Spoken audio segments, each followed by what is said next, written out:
예, 트럼프 대통령 다시 또 당선됐는데요.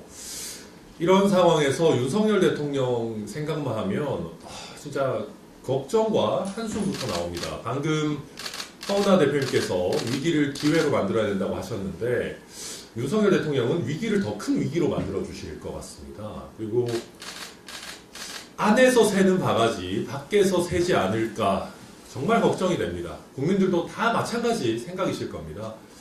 바이든 난리면에 이어가지고 국민 여러분 다시 한번 들어보십시오. 트럼프가 아니라 트럼펫입니다. 뭐 이런 거 나오지 않을까봐 걱정되는 건 물론이고요.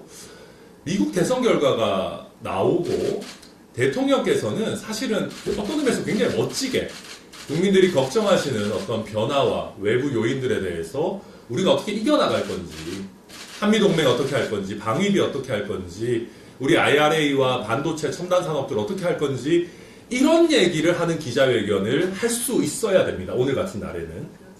그죠? 대통령 오늘 기자회견 할 때 그런 얘기 멋있는 얘기 조금 넣으려고 할 거예요. 근데 국민들 거기에 대해서 관심이나 있겠습니까? 대통령이 대선 결과가 나온 이 정말 우리 국가 입장에서 절체절명의 시기에 본인의 문제, 더 나아가서는 김건희 여사의 문제를 사과하느냐가 초미의 관심사가 되는 문제고, 김건희 여사를 귀향 보내냐 안 보내냐, 휴대폰 뺐냐 안 뺐냐, 특검 중요하죠. 특검 받냐 안 받냐가 더 중요한 그런 것 말고는 국민들이 대통령 입에서 나오는 그 어떤 얘기에도 관심 없는 상황이 지속되고 있다는 것이 정말로 참담한 현실이 아닌가 싶습니다. 저는 그래서 대통령께서 조금이나마 국정을 정상화하고 외교와 국방, 안보의 영역에서라도 최소한의 대통령의 역할을 하시려면 이런 부분들 오늘 제대로 국민 앞에 겸허하게 말씀하시고 사과할 부분 사과하고 특검 받을 부분 특검 받아야 되는데 그렇게 안 하실 것 같죠, 그죠? 늘 슬픈 예감은 틀린 적이 없기 때문에 별로 기대가 되지는 않습니다. 근데 슬픈 거는 우리 국민들인 거죠. 나라 걱정이 되는 겁니다. 이거를 해소하지 못하면 우리 국민들도 관심 없고 제대로 인정하지 않는 대통령, 외교에 있어서 인정받을 수 있을까요? 트럼프 대통령이 윤석열 대통령 지지율 보고 제대로 이 사람하고 상대해야 되겠다라고 느끼겠습니까?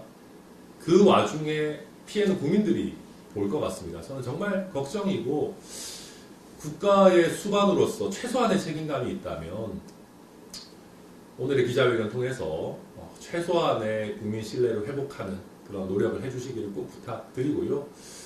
그리고 마지막으로 하나만 얘기하자면은 이번 미국 민주당의 패배를 보면서 저는 대한민국 민주당도 좀 정신 차렸으면 좋겠다 생각합니다. 이번에 민주당의 패배 요인 여러 가지가 있겠지만 저는 가장 중요한 걸 뽑자면 그 지독한 선민의식, 그리고 그 선민의식을 가지고 국민들 가르치려고 하고 통제하고 억압하려고 하는 것, 그런 것들에 대해서 국민들이 피로감을 느끼셨다. 미국 국민들이 피로감을 느꼈다라고 생각합니다.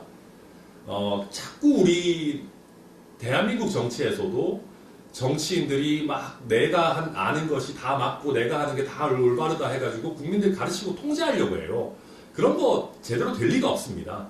그래서 근데 반대로 또 보수 정당이라고 하는 양반들은 뭐 이상하게 나무위키 통제하려고 그러고 또 헛짓거리 하고 있으니까 정말 우리 개혁신당이야말로 국민들의 자유와 권익을 제대로 증진시키는 그런 정당의 길을 좀 똑바로 이번 대선을 계기로 또 저희도 똑바로 생각하고 잘 국민을 위하는 길 가야겠다 다시 한번 다짐해 봅니다. 이상입니다.